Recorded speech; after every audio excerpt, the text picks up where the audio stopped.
La Sociedad Dominica de Medios de Comunicación, Sodomco, presenta A Pensar Más con Rosa María Palacios.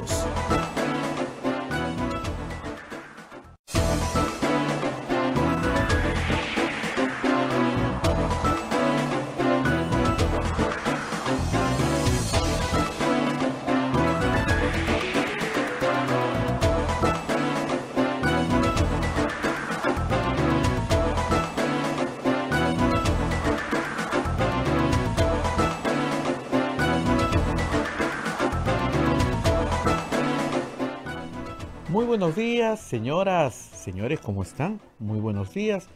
Bienvenidos a Pensar Más con Rosa María Palacios a través de las emisoras de la Sociedad Dominica de Medios de Comunicación, Sodonco.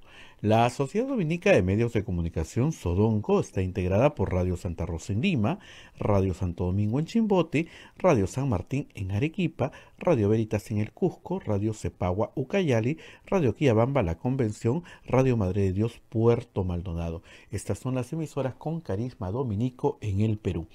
Hay otra red de radios amigas que se unen a esta tarea, como es en Huánuco, Radio Huánuco, en Ayacucho, Radio La Voz de Ayacucho, en Puno, Radio Pública, en Ancash, Radio Moro, en Huancayo, Radio Cumbres, la radio del Arzobispado, en Satipo, Radio Milenio, en Abancay, Radio Estación Solar, en Yurimaguas, Radio Oriente, en Cajamarca, Radio Los Ángeles, en Lampa, Radio San Valentín, en Cerro de Pasco, Radio Activa, y Radio Continental en Huanta. Además está también Apumaque Estéreo y AM Tagua, que nos ponen podcast en todo el Perú, y las plataformas móviles. También estamos en Facebook en señal en vivo y YouTube también en señal en vivo. Compartan nuestro programa.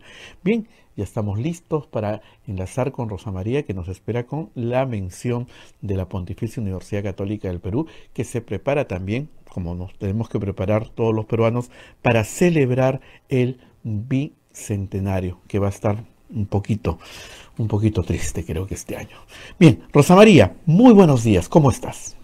Muy buenos días, Abel, muy buenos días a todos nuestros oyentes en el Perú y en el mundo. Yo en Lima ya de regreso por unos días, de ahí me vuelvo a recluir, y empezamos, como has dicho bien, con nuestro auspiciador, la Pontificia Universidad Católica del Perú, que tiene un mensaje hoy día diferente para ustedes.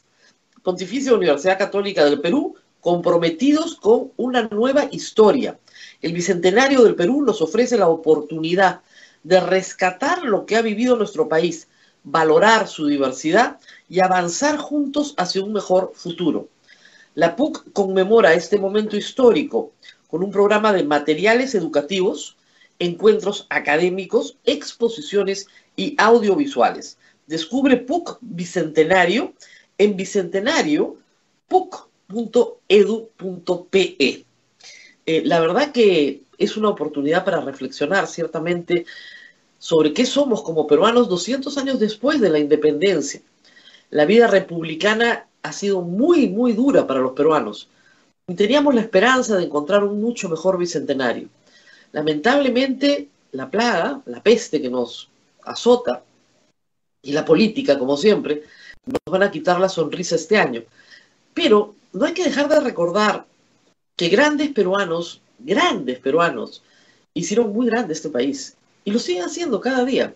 De repente no son los peruanos que ustedes conocen en los libros de historia, sino los peruanos de a pie, que hoy día sufren como sufrían hace 200 años por tantas causas. Pero en fin, las cifras del COVID siguen mal, encima de los 300 fallecidos. El salto a 434 ya no se ha dado ayer, felizmente. Pero de todas maneras, Abel, eso lo tiene que saber el público, con más de 150.000 muertos en exceso. Ya estamos hablando de una cifra que se comienza a acercar a toda velocidad al 1% de la población adulta del Perú. Esto es bien grave, demográficamente grave. Miren, los peruanos adultos somos 24.500.000. ¿Cómo lo saben rapidito? Porque son los que hemos ido a votar. Son los que estamos en el padrón como mayores de 18 años. 24,5 millones. Ya han muerto 150.000.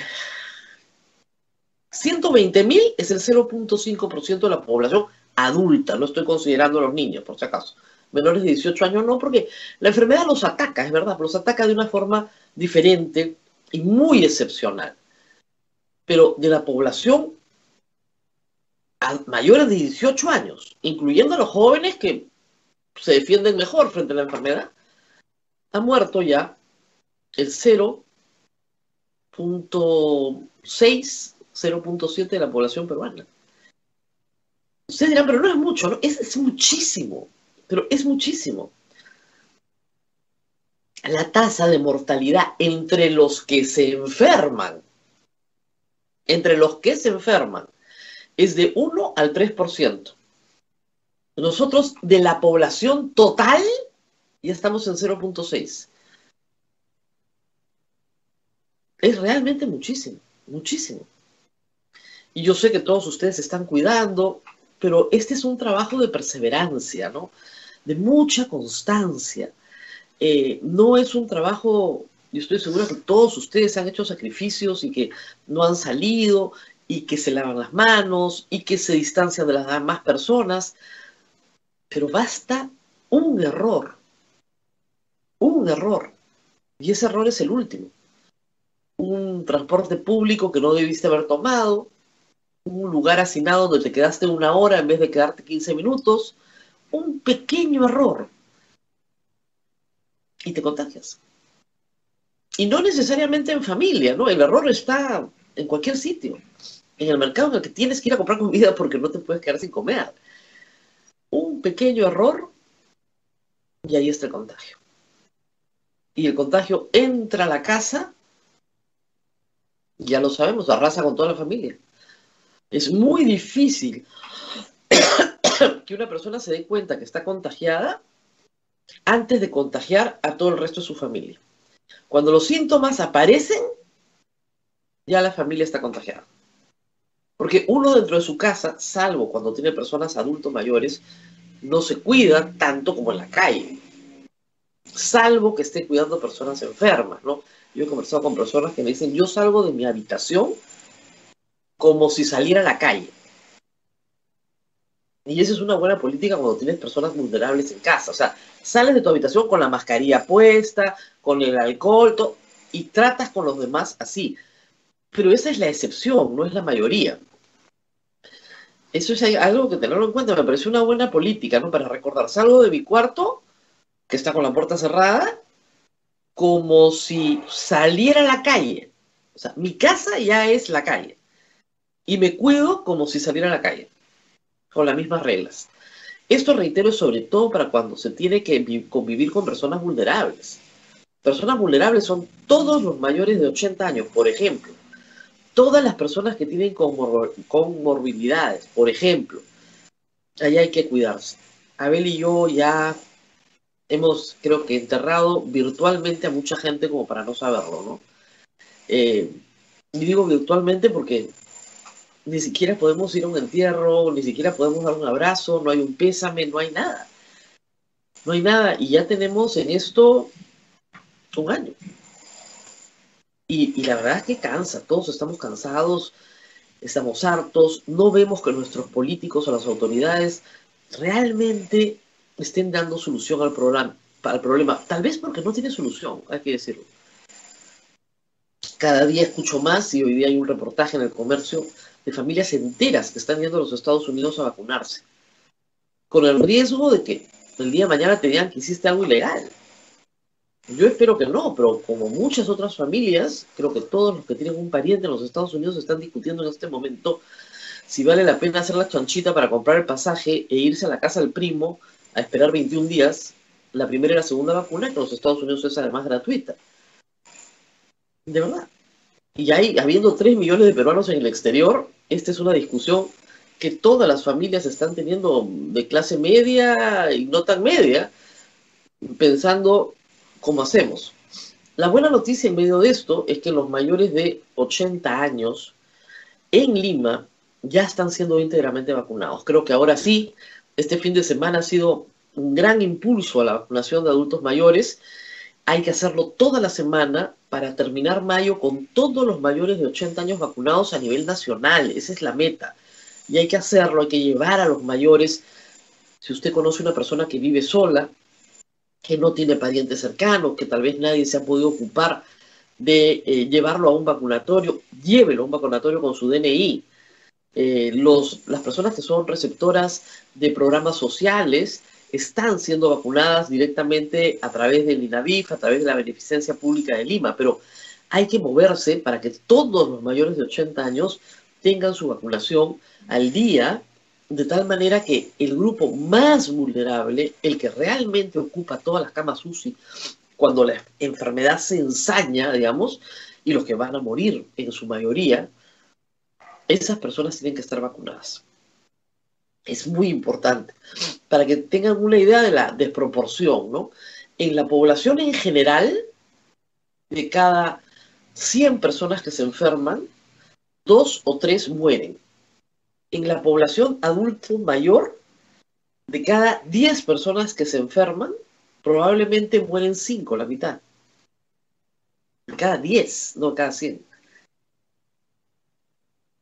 Es enorme la mortalidad en los adultos mayores. Entonces es lo que hay que cuidar primero, y esa es la razón por la cual el Estado tenía que administrar un programa de vacunación.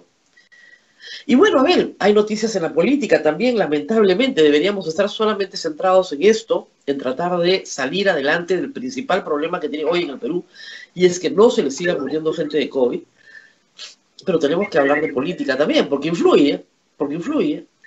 Ha habido una campaña sucia, yo voy a decir sucia, contra la vacuna china, una vacuna que se está recibiendo en América Latina con los brazos abiertos, en todas partes, una vacuna en la que el Perú tiene el compromiso de comprar 20 millones de vacunas, con lo cual resuelve el problema de la vacunación peruana, por lo menos para los adultos. Lo resuelve porque son 5 millones, ¿no es cierto?, de vacunados más. Ya tiene para junio casi 4 millones de vacunados. Entonces llegaríamos a la mitad de la población adulto mayor de 18 años. Con esa mitad de población, y habiendo vacunado a los mayores de 60, a los mayores de 50, a los mayores de 40, en mayor proporción, tú controlas la enfermedad. En Pakistán ayer están saliendo sin mascarillas, 50% de la población vacunada. Ya se acabó el problema. Es el problema número 1. Y no vemos a Pedro Castillo y a Keiko Fujimori ponerse de acuerdo con Francisco Sagasti, sentarse a una mesa de discusión y decir cómo ayudamos. En esto, alto al fuego. En esto, tregua. En esto, ¿cómo ayudamos? ¿Qué necesitan para que las compras lleguen más rápido? ¿Qué necesitan de nuestras bancadas en el Congreso? ¿No? El Congreso está blindando Inostroza, viendo cómo persigue al presidente que se vacunó a espaldas del pueblo, pero sobre lo concreto, somos hacemos que la DGMED no sea un obstáculo, una pared insalvable. No vemos nada. En medio de la campaña, en medio de, ¿no es cierto?, la proposición de que tenemos que votar por uno de los dos. ¿Cuál de los dos puede realmente hacer un plan? Ningún hombre, ninguna mujer es un mesías. ¿Cuál de los dos puede hacer un plan y tiene un equipo para que se reduzca el número de contagios a través de la vacunación, que es la forma probada en el planeta para no morir? ¿Cuál de los dos? Yo de verdad, a los dos no les veo ningún mérito. El señor Pedro Castillo nunca ha administrado nada. Nunca ha administrado nada más allá de su aula. Que yo ser profesor primario es algo muy noble y muy difícil, pero no es el aparato del Estado. Y Keiko Fujimori tampoco. Su equipo sí, efectivamente hay gente que sí ha administrado, por supuesto. Han sido ministros, han sido gerentes de organizaciones públicas, pero ¿cuál de los dos nos puede dar un mejor programa? Un mejor programa de vacunación ya, pronto. Ni una palabra. Ni una palabra. A veces pienso que los peruanos somos muy resignados y que nos resignamos muy rápido frente a la muerte y que tenemos que pelear más por la vida, que no estamos peleando por la vida como deberíamos pelear. Vacunación ya. Sí se puede. ¿Por qué Chile, un país más pequeño que el Perú en población, tiene el 25% de su población vacunada? ¿Por qué no han estado trompeándose entre ellos, a pesar de tener una batalla política brutal? En este tema, en particular, han hecho una tregua. Y han dicho, acá no entra la política, acá se compran todas las vacunas que se puedan comprar, se compran todas las camas UCI, se trae oxígeno. Estamos importando oxígeno de Chile, que produce más de lo que necesita y nos puede dar. O sea, de verdad, ¿dónde está el compromiso con la pandemia? El señor Sagasti lo ha dicho claramente, él tiene dos tareas.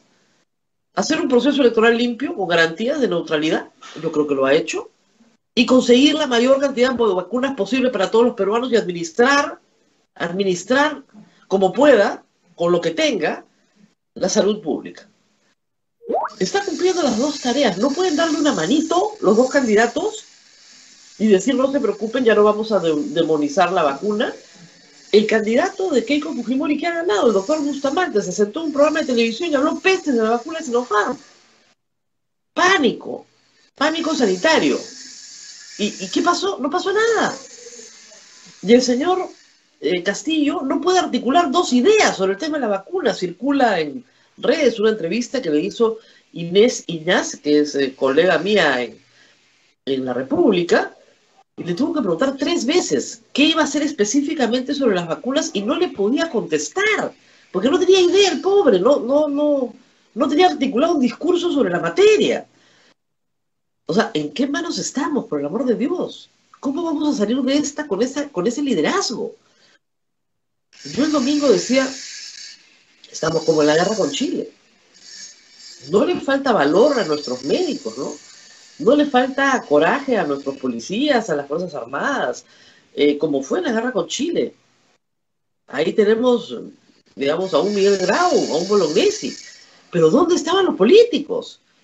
¿Dónde estaban los políticos? Peleándose, divididos, buscando cosechar cada uno para su lado. Estamos en la misma situación actualmente. La pandemia es una guerra que le tenemos que ganar a un virus que ha cobrado miles de vidas, más que cualquier guerra en la que ha estado el Perú, más que todas las muertes causadas por Sendero Luminoso y el MRTA. La violencia en el Perú, la violencia política, costó 60.000 vidas. Bueno, esto ya vamos en 150.000 de extra muerte. Y en la sala situacional COVID ya vamos en 56.000 fallecidos.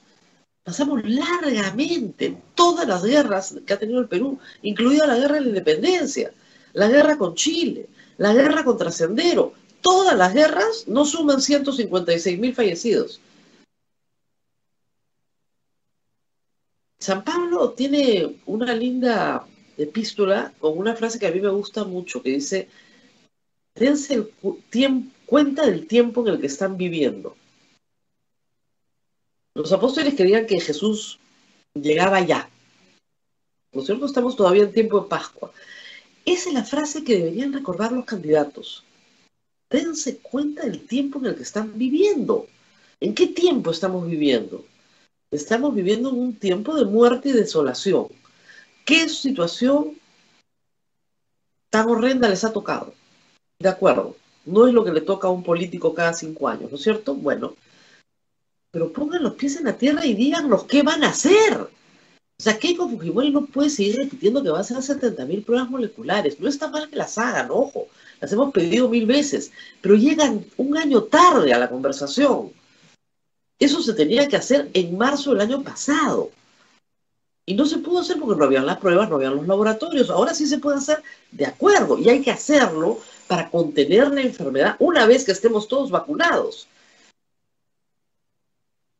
Hay que estar atentos a todas las novedades en el mundo científico, que hay muchísimas. ¿Dónde están nuestros detectores de novedades científicas que tienen que estar a la vanguardia? Están construyendo en la India, en Delhi, me parece, un mega laboratorio de vacunas que puede entrar en operación en 3 meses e inundar el mercado mundial de vacunas. Estupendo. ¿Estamos ahí? ¿Ya estamos a la vanguardia en eso? Tenemos que estar a la vanguardia y no veo una vanguardia vacunatoria en el Perú, un grupo de científicos del Estado, que son los que tienen que comprar, diciendo, acá están las oportunidades. ¿Quiénes están persiguiendo las curas? Para el próximo año, probablemente ya no necesitemos vacunas porque hay muchísimos equipos de investigación en el mundo entero que están en fase 2 de curas. Ya no de vacunas, de curas. Te enfermas de una pastilla, te sanas. ¿Dónde están nuestros científicos del Estado? Nuestros científicos no del Estado están, por supuesto, trabajando en sus universidades muy bien. Y en muchas partes del mundo, además. O sea, no veo en los políticos que nos están acompañando en este momento una dedicación al tema. Quieren ganar, por supuesto, los dos. Pero dedicación a este tema no hay. O porque a uno le falta el discurso, o porque a otra tiene el discurso desfasado. Keiko Fujimori repite esto de la cuarentena de puertas abiertas. Yo no podría estar más de acuerdo. Abel, hace un año que venimos diciéndolo. Parece que hubiera escuchado este programa muchas veces. Mientras más horas del día está abierto un establecimiento abierto al público, menos flujos altos vas a tener, porque tienes menos gente en más espacio, más tiempo. Es lo que se ha hecho para las elecciones. En vez de votar de 7 a 4, votamos de 7 a 7. En vez de ir todos juntos, vamos según el número de nuestro dígito. No nos encontramos con nadie. Yo no creo que el acto de votar en esta oportunidad haya sido un acto de peligro, para nada. Yo no me he demorado ni 15 minutos al aire libre, con 2 mascarillas, sin contacto físico con nadie. He tomado una cédula de la mesa, la he llenado y le he vuelto a meter en una ánfora y he firmado un acta. Lo más cercano al contacto físico fue poner mi dedo en el tampón y volverlo a poner. Y inmediatamente alcohol. Eso es pensar, ¿no es cierto? Entonces, Keiko Fujimori tiene razón. Los establecimientos comerciales deberían estar abiertos las 24 horas del día. Para que la gente que quiere ir a comprar a las 2 de la mañana vaya a comprar a las 2 de la mañana, ¿no? O a la gente que quiera sacar a su perro a la 1 de la mañana, que saca a su perro a la 1 de la mañana. Para no encontrarse con nadie. El problema, ya lo he entendido ya bien y me parece muy bien, lo que mata es la aglomeración.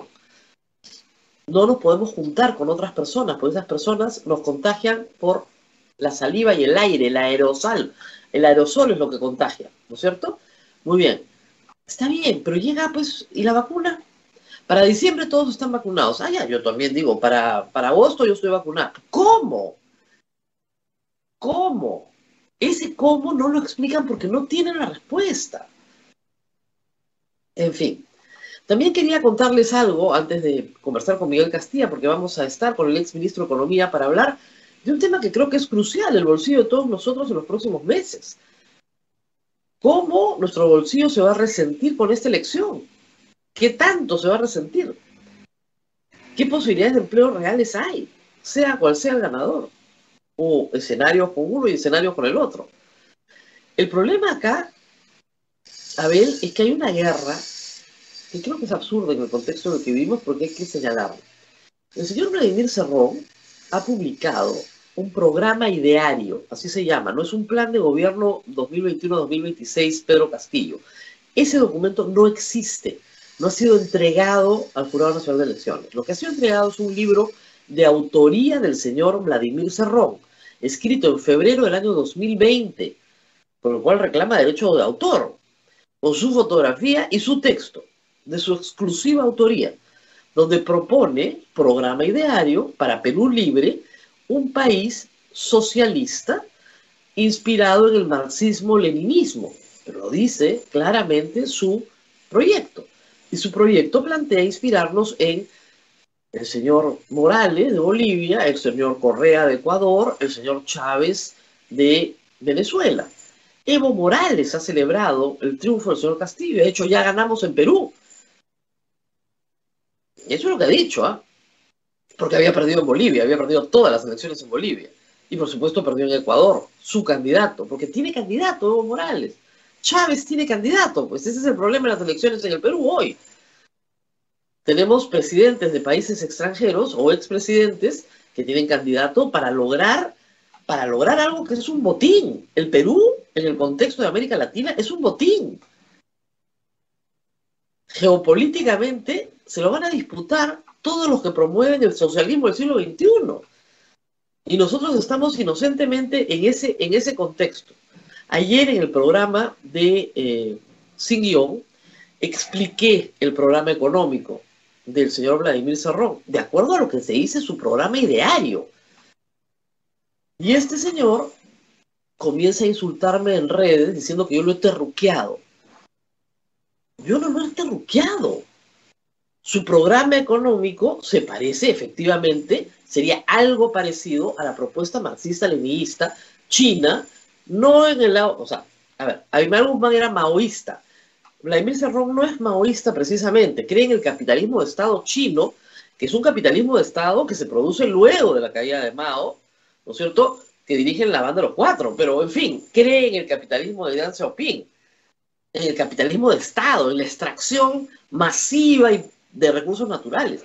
Y hay que decir algo más, o sea, el señor Vladimir Cerrón se opone a la minería en manos privadas, salvo que sean chinas, porque Toromocho, que le queda bien cerquita, ¿no?, en Junín, Toromocho nunca le ha hecho una objeción, porque el capital es chino. Te reitero, cree en el capitalismo de Estado, parecido a Abimael Guzmán, obviamente sin la sangre, sin la guerra popular, sin la vía violenta.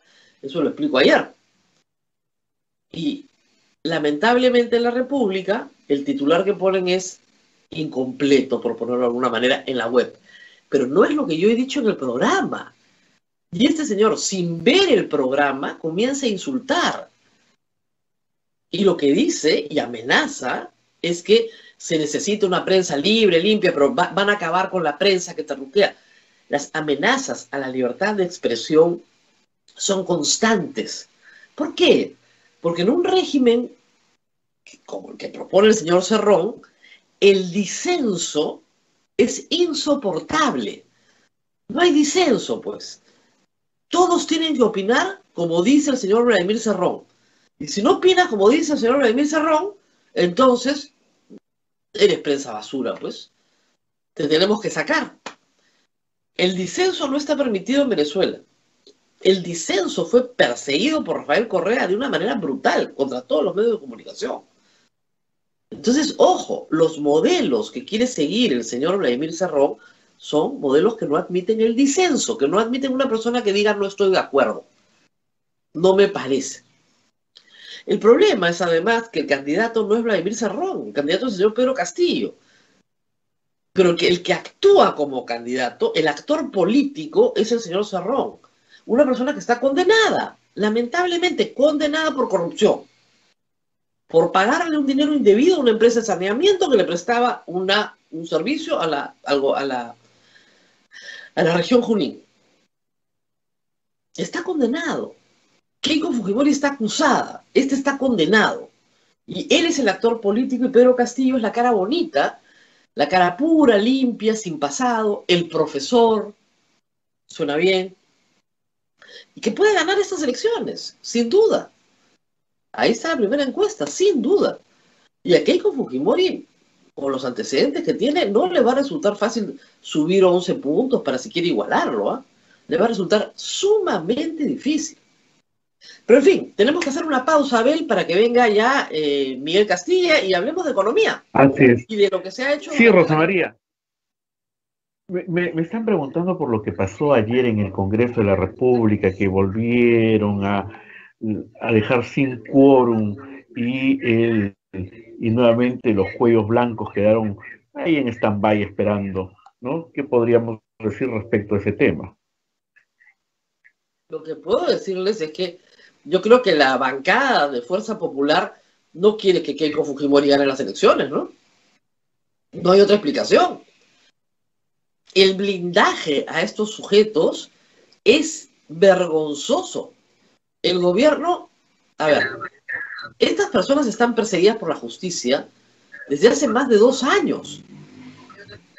En enero del año pasado, 20 de enero, votamos por un nuevo Congreso y hace un año, más de un año, se instaló. Y una de las ofertas de estos parlamentarios era llevar a la justicia a los cuellos blancos. Estamos en abril del 2021, tienen un año sentados calentando el curul y Nada, cada vez que hay que procesar a estas personas, organizan un zafarrancho para que se dilate y se dilate y se dilate.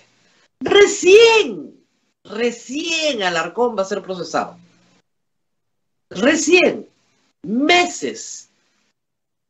Y no es solamente culpa de Fuerza Popular, ojo, acá está metido APP, Acción Popular, por supuesto UPP, todos están en la colada. Es una vergüenza. Pero lo que no puede suceder es que el partido de la señora Keiko Fujimori, que promete respetar el fuero judicial, organice un aquelarre para que no haya quórum y el señor Inostroza no pueda, y los demás, ¿no es cierto?, no puedan ser finalmente acusados y levantados sus fueros, ¿no? En fin, así son las cosas, ¿saben? Parece que su bancada quiere que pierdan. Ojalá que Keiko Fujimori nos diera una entrevista para hacerle estas preguntas, ¿ah? Sería bien interesante. Vamos a solicitar al señor Pedro Castillo y a la señora Keiko Fujimori la entrevista correspondiente. Ojalá se animen a estar con nosotros y poder hacerle todas las preguntas, todas las inquietudes que tenemos. Bien, Rosa María, nos vamos a la pausa. Quiero recordarles que hoy día a todas las personas que se pusieron la primera dosis en Lima, les toca la segunda dosis a todos nuestros abuelitos de 80 años para arriba. Así es que hoy día, ya saben, su local de voto, en el mismo local que se pusieron la primera dosis, les toca la segunda dosis. Así que vamos a la pausa y volvemos. Sodomco, Sociedad Dominica de Medios de Comunicación.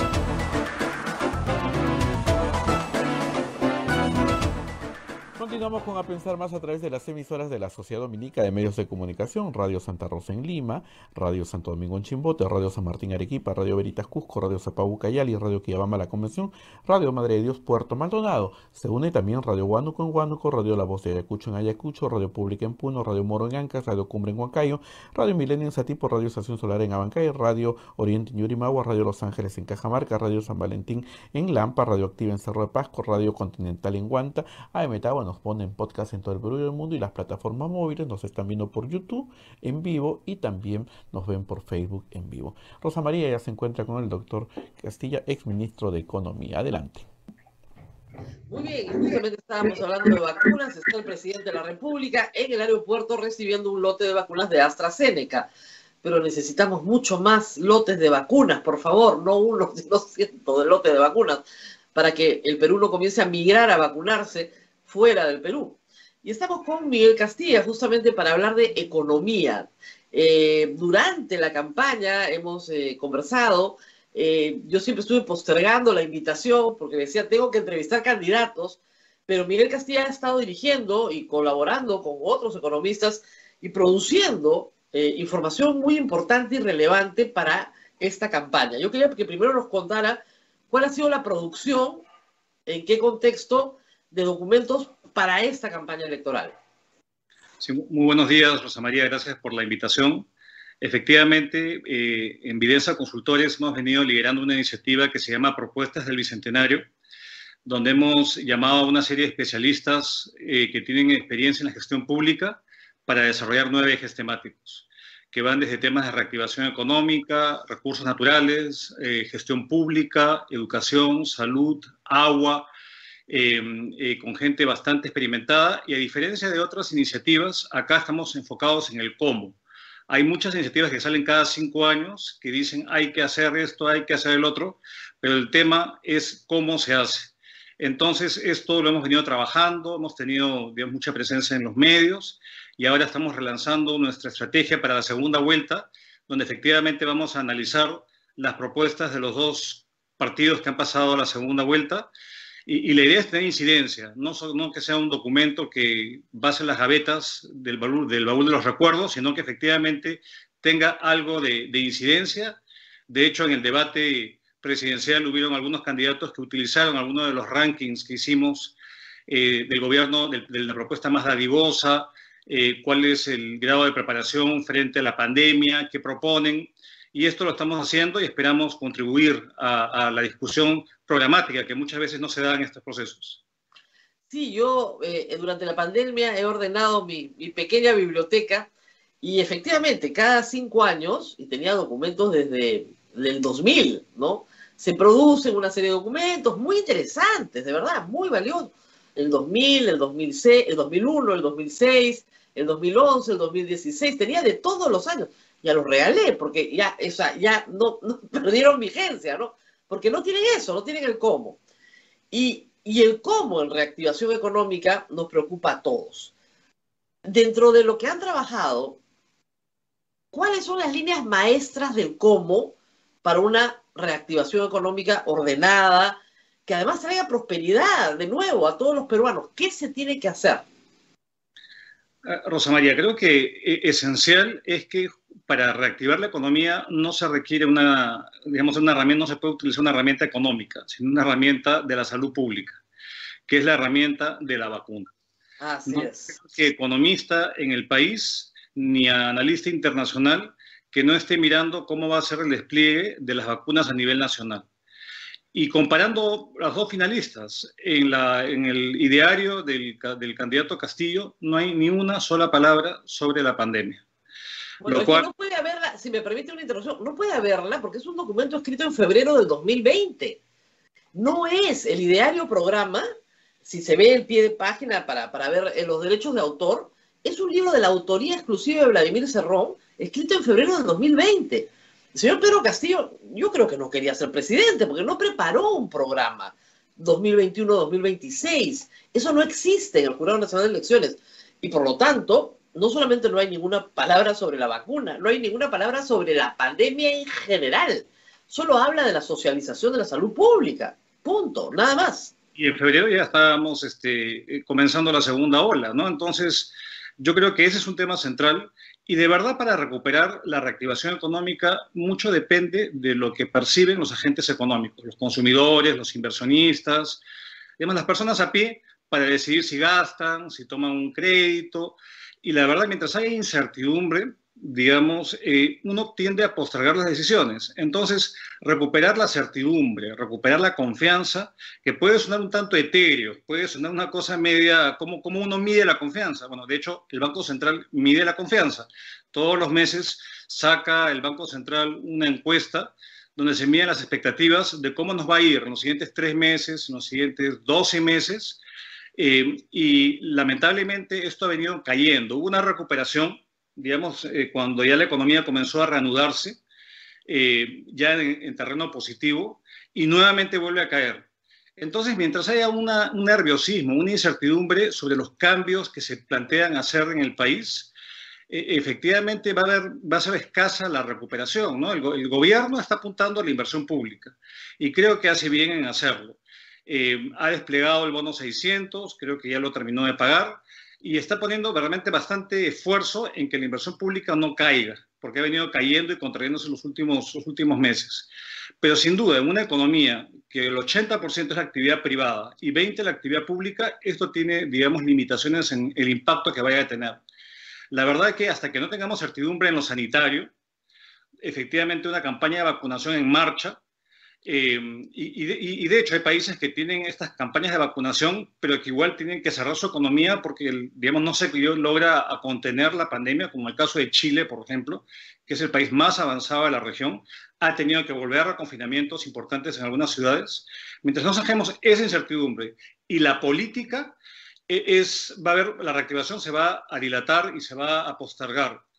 Y contrario a otras épocas, Rosa María, en las cuales cada 5 años tenemos esta sensación de gran incertidumbre, pero nunca hemos estado en una situación en la cual haya una contienda tan polarizada y donde se esté cuestionando los cimientos del modelo económico tan fuerte como en esta oportunidad.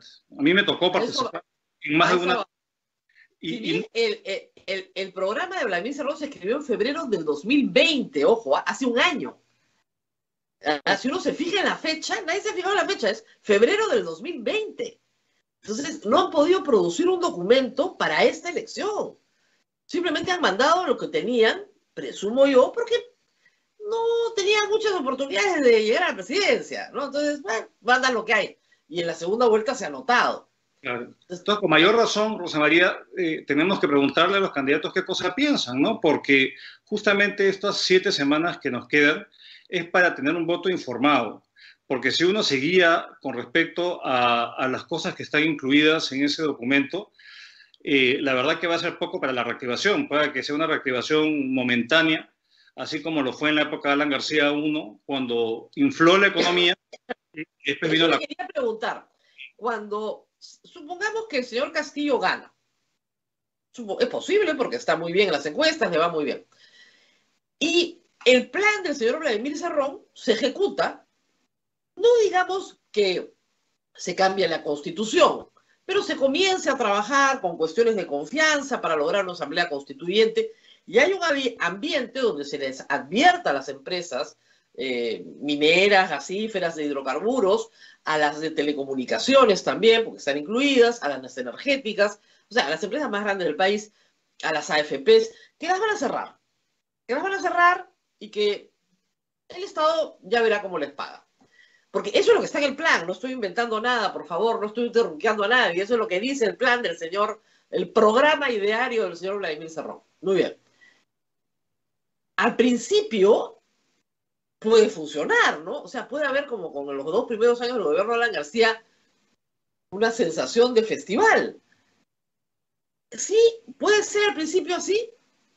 A ver, yo creo que a diferencia de esas otras épocas, hay creo que, digamos, temas que son distintos. A ver, yo he revisado, digamos, hemos estudiado en Vidensa el plan, digamos, el ideario, el plan económico que no está actualizado y a lo mejor esa es una oportunidad para actualizarlo. Y la verdad es que muchas son reformas que requieren leyes en el Congreso y se tiene que tener una mayoría, digamos, mínima y pareciera, incluso leyendo el editorial de hoy del Comercio, pareciera que no hay esa mayoría para el tipo de medidas. Acá en el programa lo hemos dicho hace semanas, no hay forma. Y eso debe tranquilizar de alguna forma, de alguna forma. Lo segundo es que por más de que digan lo que digan, siempre hay una brecha entre lo que se anuncia en campaña y lo que efectivamente se hace. Yo puedo entender de que haya ciertos reparos de no nombrar la palabrita hoja de ruta, puedo entenderla, pero efectivamente entrar al Estado es un proceso, digamos, de aprendizaje y es un proceso de aprender a vivir con las restricciones que existen. Restricciones legales, tenemos sistemas administrativos, o sea, no es hay una estructura que desandarla toma tiempo. Y como hay un Congreso que esperemos que esté vigilante de quien fuese a entrar, ¿verdad? La señora Fujimori o el señor Castillo. O sea, no estamos en una situación en la cual tú tengas digamos, una mayoría absoluta, ahí sí estaríamos en problemas. Entonces yo creo que el efecto inmediato de cualquier tipo de medida unilateral van a ser sendas demandas contra el Estado, ¿no? Demandas millonarias. Y lo que eso va a hacer es que eso va a ahuyentar los capitales.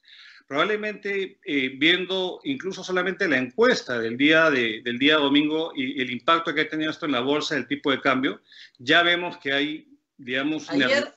Ayer se cayó la bolsa y subió el dólar, que es una señal clarísima del miedo que genera el señor Pedro Castillo. O sea, genera miedo no porque la gente sea irracional.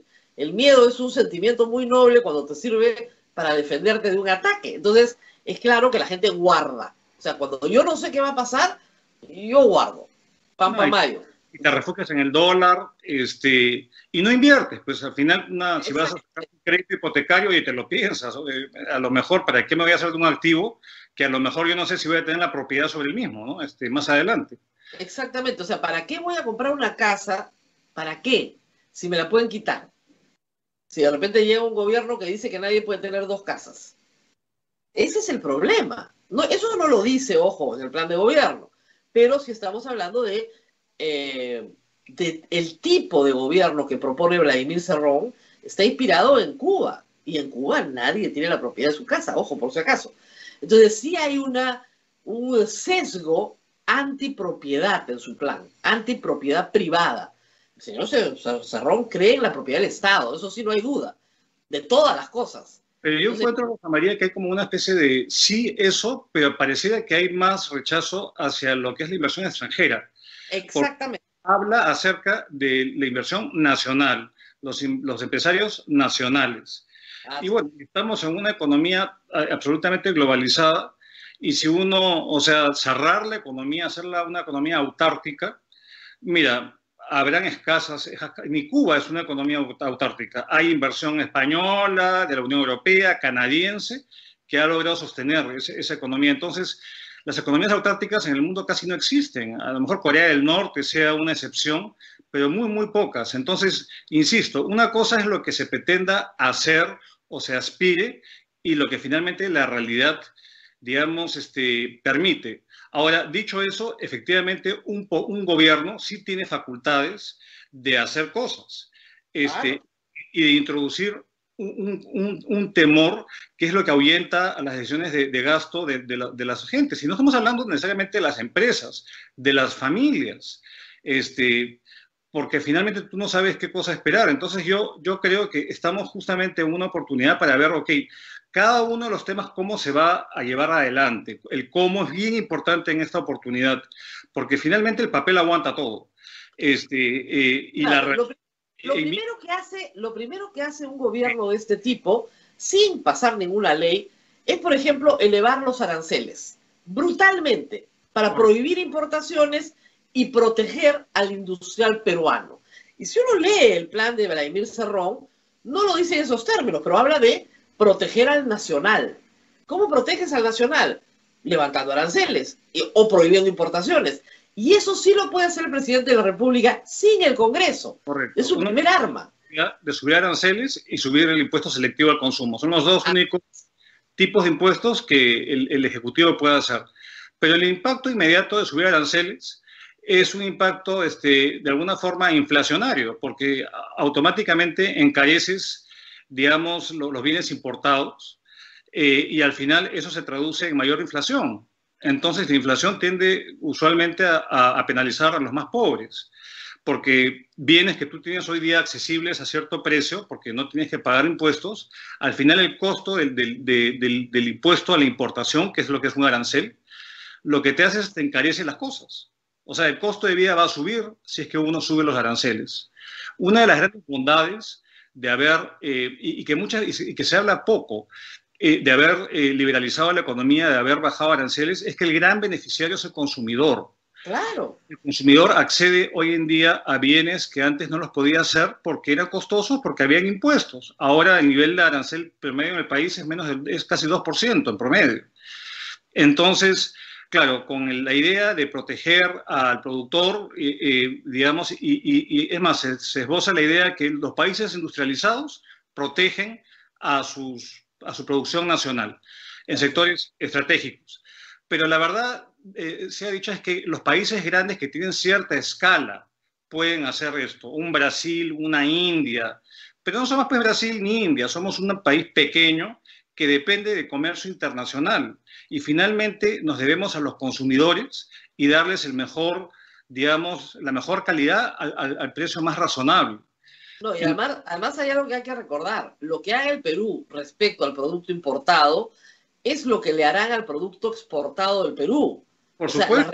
Las represalias son automáticas. Por supuesto, y eso está establecido, de hecho, en los acuerdos comerciales. O sea, uno alegremente no puede denunciar un tratado de libre comercio con Estados Unidos.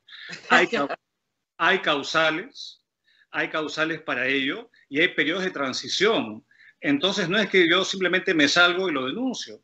Yo me acuerdo, por ejemplo, hace años, cuando Chávez decidió salirse de la Comunidad Andina, porque no soportaba el modelo donde se perforaba la integración regional con acuerdos bilaterales, tuvo 5 años de transición, con toda la voluntad política de ese presidente y con todo el apoyo político de ese país en ese momento. Entonces, nada, mientras es como el señor Trump, que decidió salirse del Acuerdo de París, del Acuerdo de Cambio Climático, acabó su gobierno y todavía está en proceso de transición. Entonces, a ese tipo de restricciones son a las que yo aludo.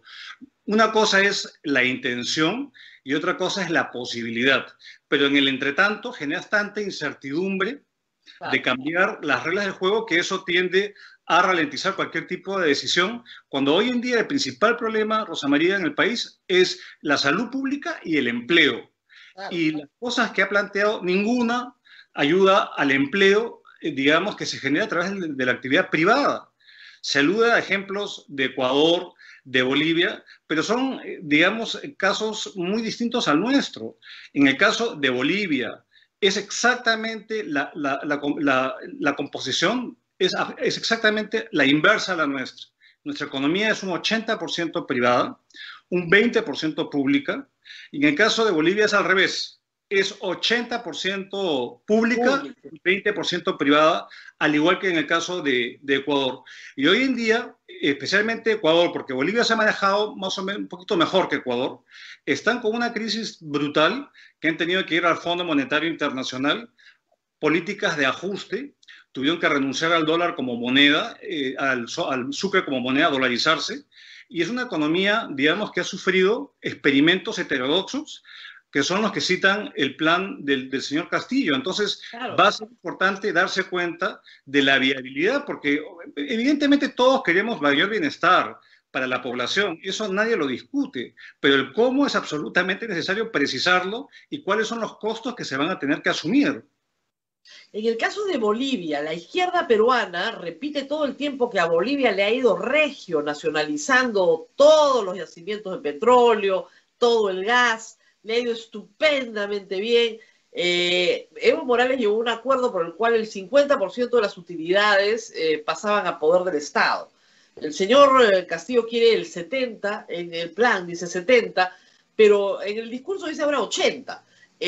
Nadie va a invertir en el Perú si el Estado se lleva el 80% de tu trabajo, ¿no es cierto? Imposible, de tu ganancia. Pero, eso es lo que él dice. ¿Cómo le ha ido a Bolivia? Desmitifijemos bien primero. ¿Cómo le ha ido a Bolivia con este plan? Bueno, yo creo que Bolivia hay que contextualizarlo, que al margen de ser una economía pequeña, es una economía que tiene, para el sector de hidrocarburos, tiene dos grandes clientes, que es Brasil y es Argentina. Y lo que firma son contratos a largo plazo que establecen ciertos precios.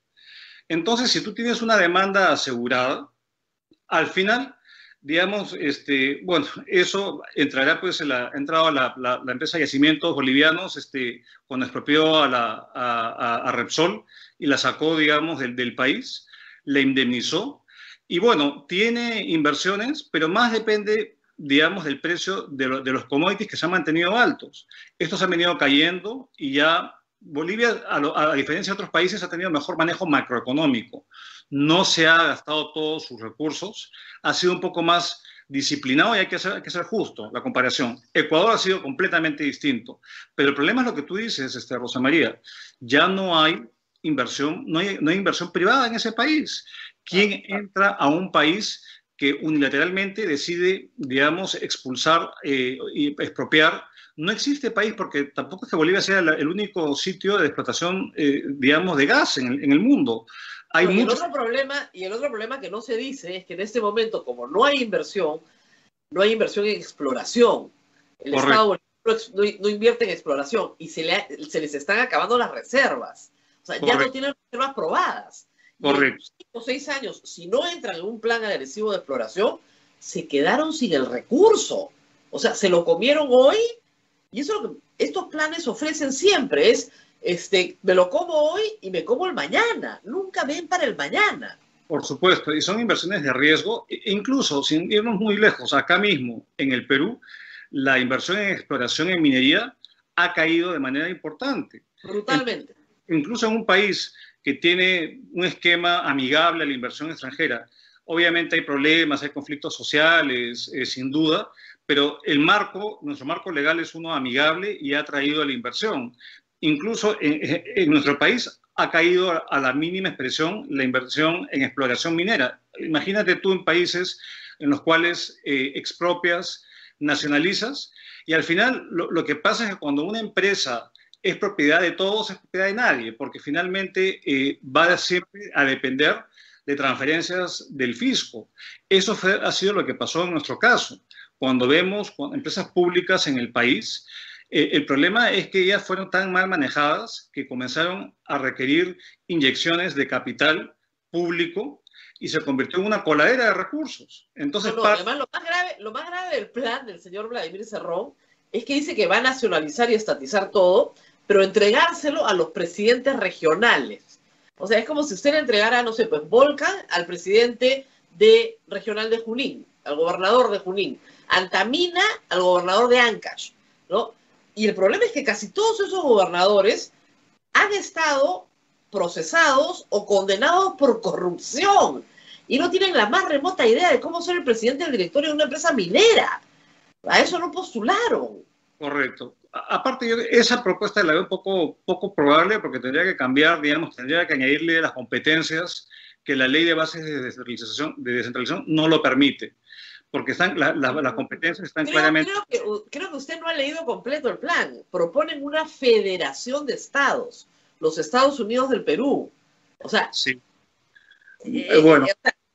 En su asamblea constituyente van a hacer una federación donde Arequipa es un estado independiente que tiene su propia asamblea, su propia constitución, su propio parlamento, su propio ejecutivo.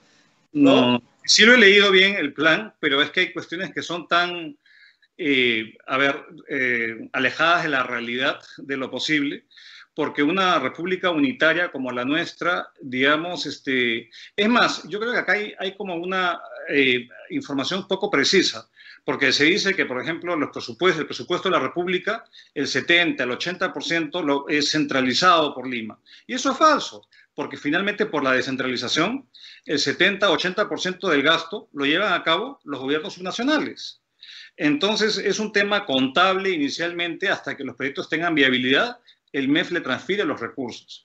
Pero al final del día, en el presupuesto modificado al final del año, uno ve dónde están los recursos, quién es quien hace las licitaciones y hace el contrato con, digamos, el privado para hacer la obra de lo que sea, el puente, la escuela, son los gobiernos regionales. Entonces... ¿Hay algún país del mundo donde el impuesto a la renta sea del 70%? No, eso no existe. Eso no existe porque incluso en el mundo las tasas impositivas han venido cayendo. Europa, que ha sido tradicionalmente el país con mayores tasas de impuestos, hoy en día el impuesto a la renta promedio en la OECD es 25%. O sea, incluso más bajo que el nuestro, en promedio. Y nosotros tenemos las tasas más elevadas. Digamos, acá el problema tributario en el país es un tema de cumplimiento. Hay altísima evasión, altísima elusión. Y en esa parte sí le doy la razón, digamos, al plan, que todos tienen que pagar sus impuestos. Efectivamente, todos hay que pagar los impuestos. O sea, eso es una cosa, una verdad de perogrullo. Eso tiene que hacerse.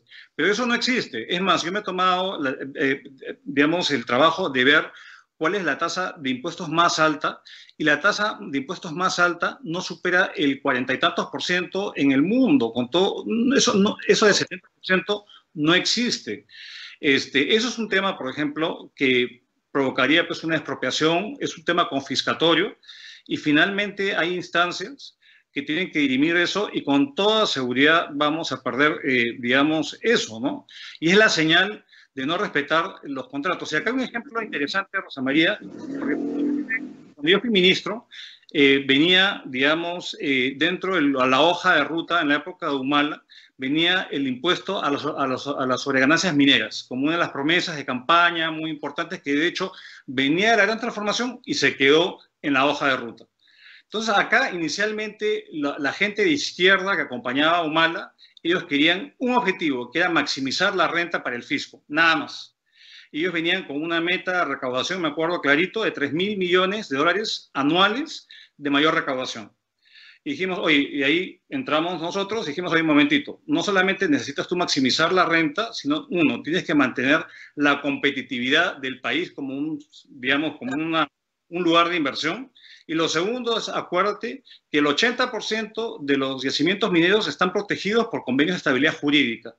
Entonces, si tú le cambias las reglas del juego, tú tienes que negociar uno por uno y tienen que aceptar digamos, tienen que aceptar cambios. Entonces, se logró efectivamente maximizar la renta, manteniendo la competitividad a nivel impositiva y manteniendo la seguridad jurídica. Entonces, pasamos de 3.000 millones de dólares a 3.000 millones de soles, lo cual sonaba más razonable Y justamente esa es parte del aterrizaje de estas propuestas, que al final la intención lo vale todo, pero la realidad es otra. Entonces yo confío que haya un realismo de parte de las autoridades nuevas, sean cuales fuesen, y que esto al final también el Congreso ejerza su rol, digamos, fiscalizador. Ahora, como nunca, requerimos un Congreso que actúe según sus competencias y que sea un contrapeso, ojalá, real a cualquier impulso del Ejecutivo. Ahora, mirando bien, bueno, eso es una esperanza que también tiene poco asidero en la realidad, ¿no? Uno de los principales promotores del gasto público irracional ha sido este Congreso, el que tenemos ahora, que ya va por la cuarta ley inconstitucional, creyendo que tiene iniciativa de gasto. Entonces, sí, no, entiendo la esperanza, pero creo que esa esperanza es vana. No creo que el Congreso logre fiscalizar nada en materia de gasto público. Al contrario, va a inventar gastos públicos. Y es un Congreso que ha anulado peajes, es un Congreso que ha anulado, en fin, contratos. Está prohibido de hacerlo y lo ha hecho. El cambio que se quiere en la Constitución es para que el Estado pueda derogar, modificar contratos cuando le dé la gana, de manera unilateral. Para eso quieren la Constitución, para que el Estado no tenga palabra. Es el problema de entrar a un esquema dictatorial, pero eso es lo que se está buscando. Ahora, no hemos hablado mucho del esquema de Keiko Fujimori, porque el esquema de Keiko Fujimori es más de lo mismo. No hay una sola idea que innove. Y eso tampoco pues, puede ser auspicioso de un cambio para el bienestar de los peruanos. Sí, no, es cierto eso, porque incluso si uno evalúa digamos, el voto que ha recibido, digamos, el señor Castillo, es que hay algo que efectivamente está faltando en el país. Pero de hecho, si uno se fija en términos de los recursos, también hemos hecho un estudio que muestra que hay más de 5.000 millones de soles que los gobiernos regionales más ricos en canon no gastan. Los tienen depositados en cuentas por falta de capacidad de gestión. Lo que Keiko Fujimori propone es, con respecto al sector minero, es lograr una convivencia entre las actividades renovables, no renovables, y un buen uso, adecuado del agua. Lo cual, digamos, ya está. Digamos, ahí no hay gran novedad. También propone un plan de impulso a los empresarios pequeños, a las pymes, propone un plan de empleo temporal, trabajando el sector público con el sector privado, pero la verdad es que no, en términos económicos, que le está dando 2 años, digamos, de amnisticio a las pequeñas empresas que no pagan impuestos. A ver, yo quiero ver eso cuando vean la realidad del fisco. Pero yo creo que si uno puede hacer un análisis del programa económico de la señora Fujimori, es darle confianza, mantener el modelo, hacer algunos ajustes, pero es mantener las cosas más o menos como están. Y si yo creo que hay una debilidad muy grande en el país, es que tenemos un severo problema de gestión pública y de incapacidad de cumplir el artículo 58 de la Constitución, que le da digamos, funciones muy específicas de dar educación, salud, seguridad a la población. Y de hecho eso incumplimos, digamos, como Estado. Y ahí debería estar el foco del accionar público. Y eso no Ahora, yo tengo, a ver, ministro, ex ministro, bueno, yo tengo una, ya no es ministro, pero no importa, se me quedó. Yo tengo una idea que puede ser muy innovadora, que se aplicó hace poco en Espinar. La gente que vive en zona de influencia minera está harta de no ver que ese canon, que está entregado ya a los gobiernos regionales, es la mitad del impuesto a la renta, se va a los gobiernos regionales, provinciales, distritales, no se gasta, porque no hay capacidad de gestión. ¿Qué pasa si hacemos un per cápita y convertimos a las poblaciones en accionistas solo para las utilidades de las empresas mineras? Es decir, ese 15% se distribuye por familia, o por adulto, o por 2 años de residencia con DNI en la zona. Entonces, en vez de entregar 1.000 millones al gobierno regional, le entregamos 1.000 millones a la población. Y suponga usted que usted tiene una población en extrema pobreza, sus ingresos mensuales son 600 soles, 800 soles del grupo familiar, en extrema pobreza, pero usted le va a dar a esa familia 10.000 soles al año. Nada más. Lo dobla y lo saca a todos de la pobreza en un ¡Zas! Capitalismo popular. A ver, eso podría sonar, y de hecho el modelo que más se acerca a esa experiencia es el de Alaska, donde reciben un chequecito mensual, pero hay un pequeño, digamos, un pequeño pero a esa iniciativa, que es que eso no resuelve la falta de servicios básicos Ah, no. en las zonas de influencia. Entonces, mientras no haya agua potable, saneamiento, posta médica, educación en las zonas de influencia, canales de regadío, van a pedir su cheque y aparte van a pedir, digamos, la Sí, provisión claro. pública. Entonces, eso no resuelve, eso puede ganar fidelidad, digamos. Claro. Pero digamos, pero si no hay mina, no hay cheque. Entonces, los primeros interesados en no cerrar la vía son los que reciben el cheque. Porque si no ven de la mina nada, porque cerraste la vía 3 meses, no hay cheque. Bueno, pero ya existen utilidades, ¿no? Para los trabajadores, porque quienes viven usualmente en estas zonas recónditas donde están las minas, digamos, los trabajadores reciben un porcentaje de las Pero, utilidades. pero si igual no se gasta la plata, si igual está en una cuenta de banco y nadie la usa, ¿por qué no la repartimos entre la gente? Mira, yo creo que se va a tener que pensar seriamente en cómo se modifica el canon, en cómo se adelanta beneficios, porque incluso yo recuerdo que en mi época también cuando estábamos viendo la viabilidad del proyecto Las Bambas en Apurímac, Claro. decidimos, ok, vamos a sentarnos con la empresa y con el gobierno local y regional, vamos a proyectar la producción futura y vamos a hacer, ok, a futuro te va a entrar tantos millones en canon. Bueno, te voy a adelantar un préstamo del Banco de la Nación para que hoy día, 5 años antes de entrar en operación, comiences a gestionar proyectos y cerrar brechas. Eso no acabó en nada porque finalmente... No, pues, porque no quiere, pero porque es que no escuchan a la población no quiere proyectos, de verdad. Hay algunos grupos que pueden querer, y si se asocian, o ponen su propio capital, para eso le hacen el chequecito, ¿no es cierto? Se asocian y hacen el proyecto. Lo que la población quiere es que le den plata. Y creo que no entienden desde Lima que lo que quieren es el ingreso todos los años como partícipes de las utilidades de la empresa. Eso se llama capitalismo popular. Pero si no los haces partícipes es bien difícil. Pero no se preocupen porque nadie ha propuesto lo que estoy diciendo. Es demasiado innovador. Yo no postulo a la presidencia, gracias a Dios bendito, porque si yo postulara sería lo primero que propondría y haría que todos seamos de alguna forma partícipes de la riqueza. Hasta ahora debe ser por algo, ¿no, Rosa María? Porque suena lógico y coherente, pero, a ver, digamos, yo no veo... Perdón, suena acá todo. Margaret Thatcher lo hizo en materia de privatización de empresas públicas en el Reino Unido. No, acá también accionariado difundido, cuando digamos, acá también... Es lo mismo. Es exactamente lo mismo. Bueno, lo llamamos de otra manera, reparto la renta. Lo que hago es reparto la renta, pero hago capitalista a la mayoría de la población. Pero tiene que haber renta, ¿no? Y si es que uno... Claro. Porque si no hay renta, incluso si uno ve, incluso va a tener los precios del cobre altísimos, los niveles de producción han venido cayendo. Y han venido cayendo...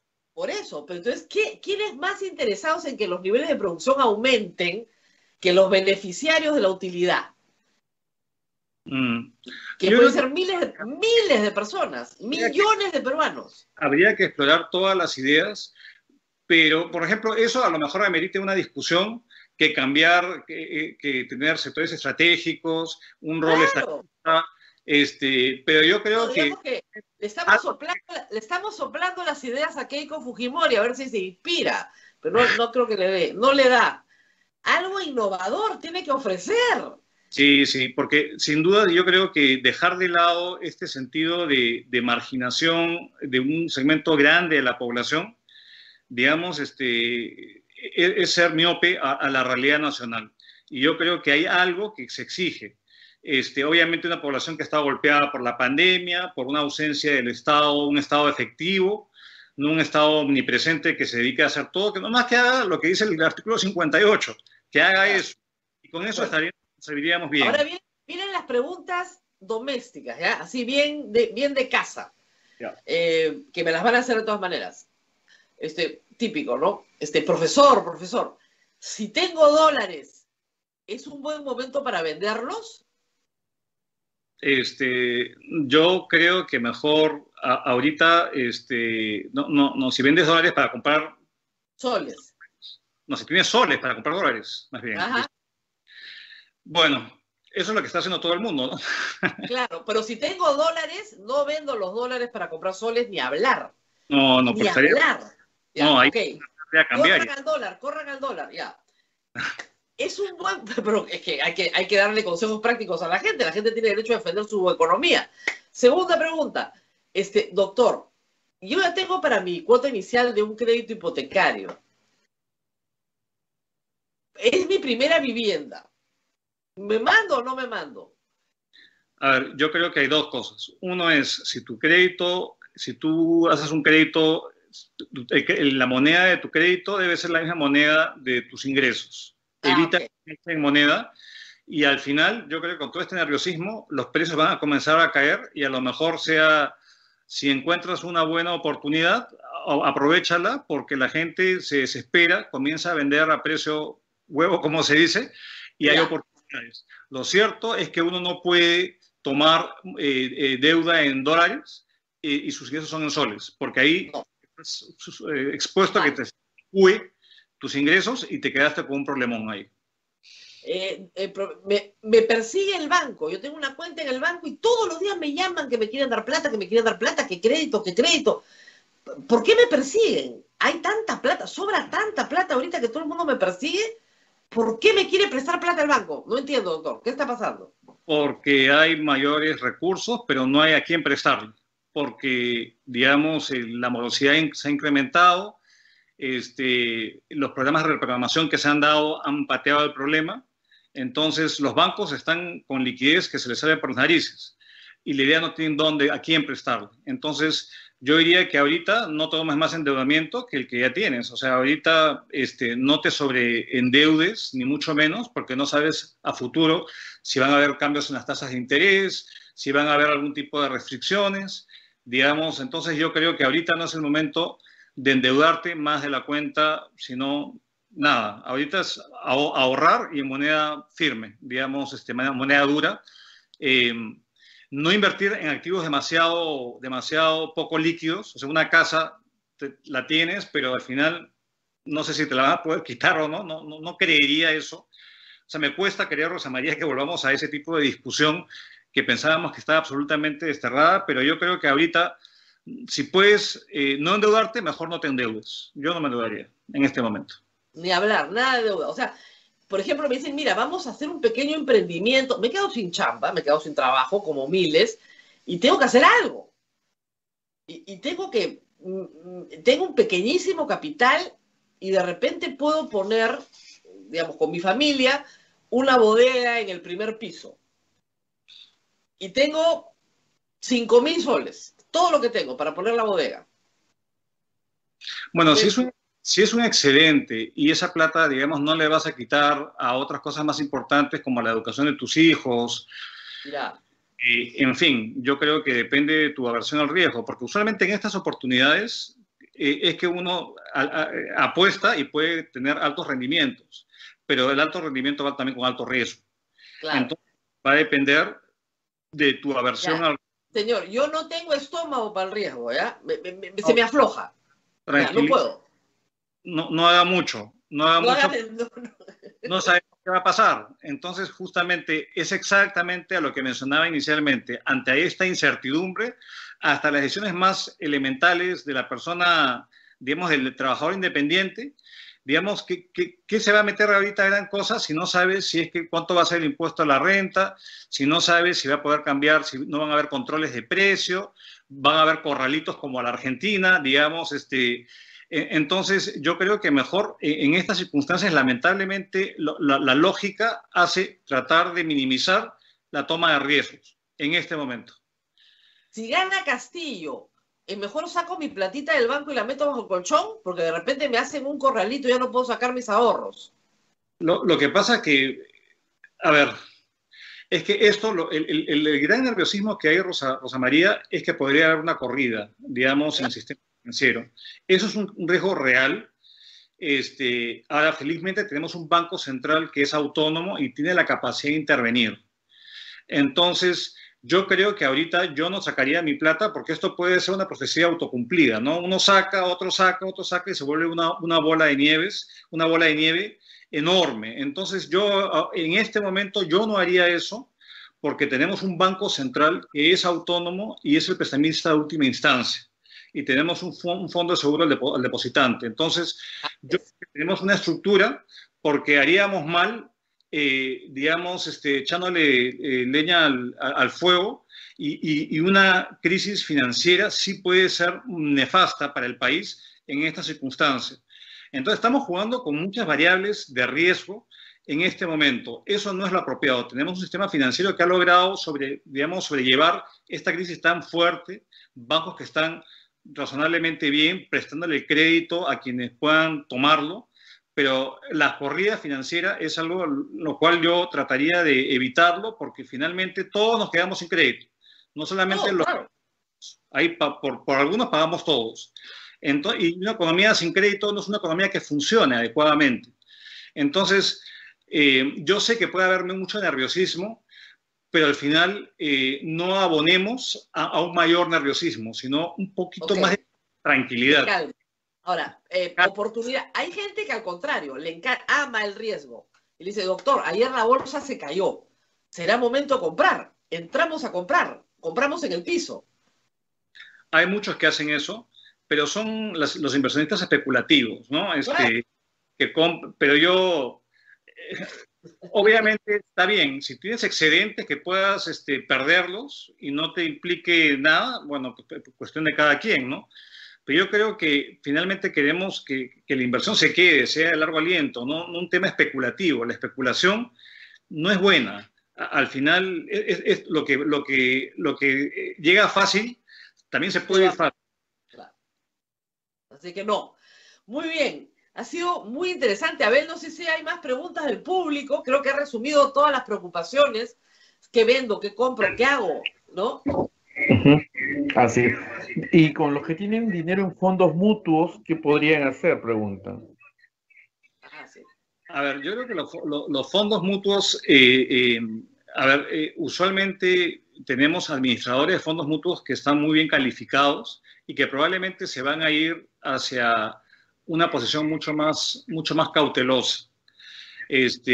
Entonces, a ver, mi instinto en esta circunstancia por ahora es mantener las cosas relativamente tranquilas porque uno no quiere exacerbar la inestabilidad, digamos, financiera y sacando, pero lamentablemente yo creo que si uno se comienza ahorita a pilotear cómo está la fuga de capitales, yo aseguraría, y ya comenzó, digamos, ante el nerviosismo, entonces pueda que estén liquidando algunas posiciones y llevándose la plata al exterior. Ahora que mucha gente se está yendo a vacunarse fuera del país, probablemente se está yendo con sus reales fuera. Y eso es natural, pues la gente se pone nerviosa y quiere proteger su salud y su bienestar, sus recursos materiales. Entonces, yo iría por algo mucho más conservador, no tomar riesgos excesivos. Esa es mi naturaleza. Cada quien puede decir lo que quiera, pero mayor riesgo trae siempre consecuencias. A ver, esta es una pregunta de un papá que dice, mire, doctor, yo no tengo mucho capital, tengo la plata justa para comprar 3 pasajes de avión, irme donde mi prima que está en Nueva Jersey, que me acoge los 21 días, y me gasto mi capital en vacunarme yo, a mi hijo y a mi mujer. ¿Le parece una buena inversión o pongo la bodega en Lima? Me parece una buena inversión.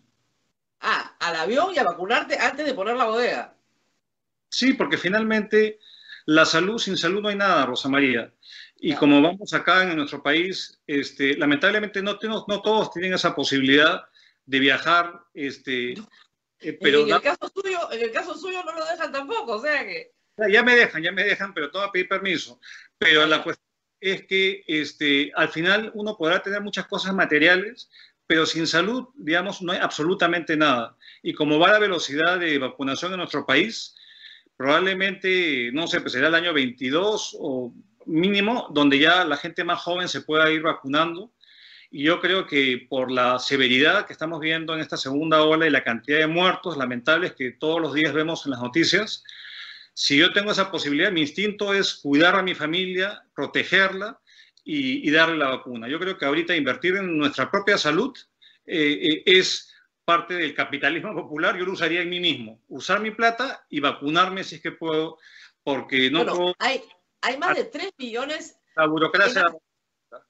Hay que decir una cosa, hay más de 3 millones de peruanos viviendo en el exterior. No conozco un peruano pobre o rico que no tenga un pariente afuera que lo pueda acoger.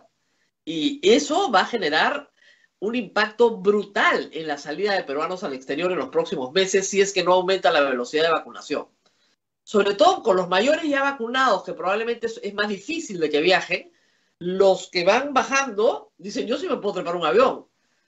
Y probablemente ya se reporta que en febrero, respecto a marzo salió el doble de gente a los Estados Unidos respecto a febrero, y en abril ya estamos volando porque los precios de los pasajes han subido brutalmente justamente por la mayor demanda.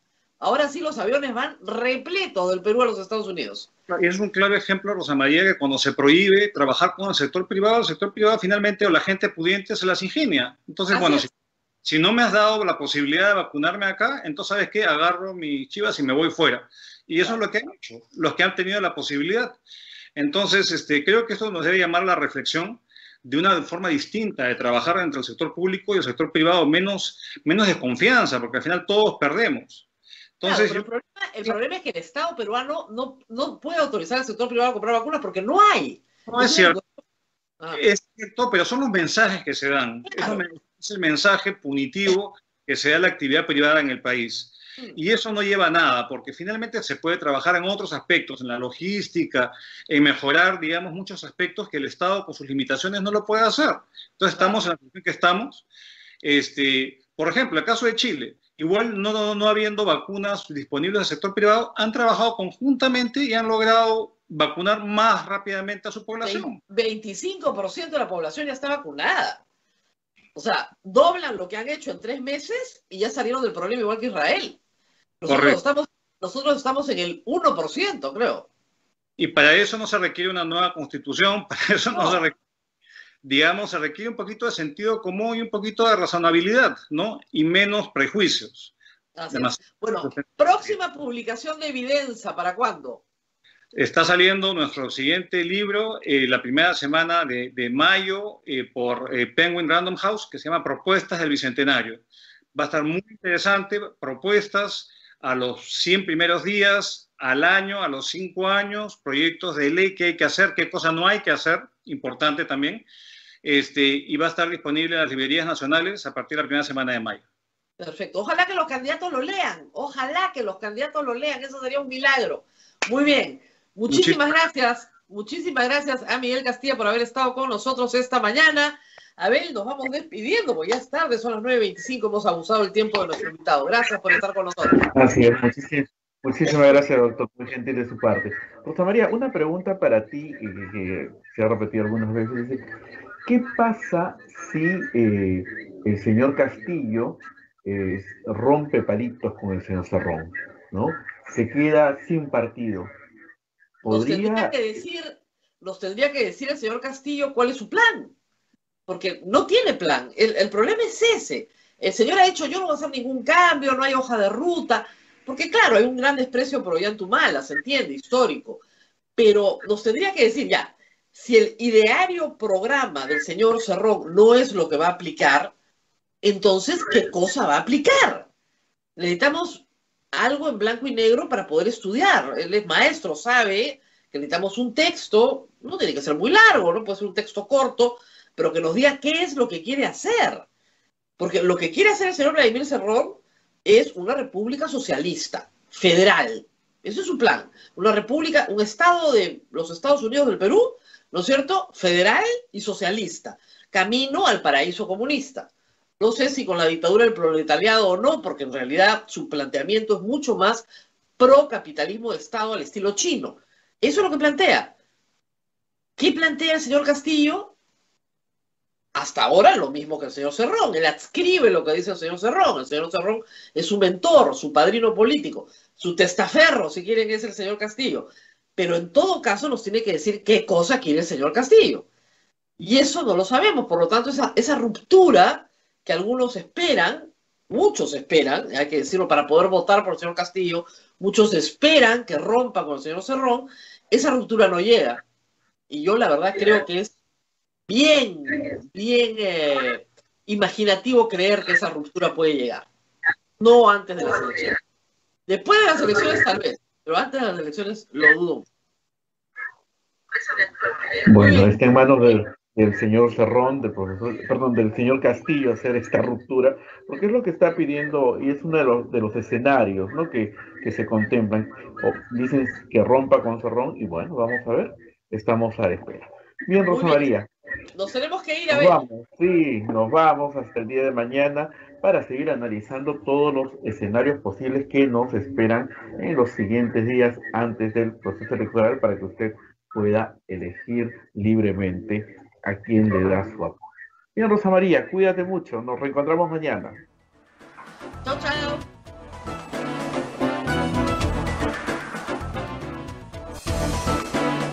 Hasta aquí, A Pensar Más con Rosa María Palacios. Este programa fue producido por la Sociedad Dominica de Medios de Comunicación, Sodomco.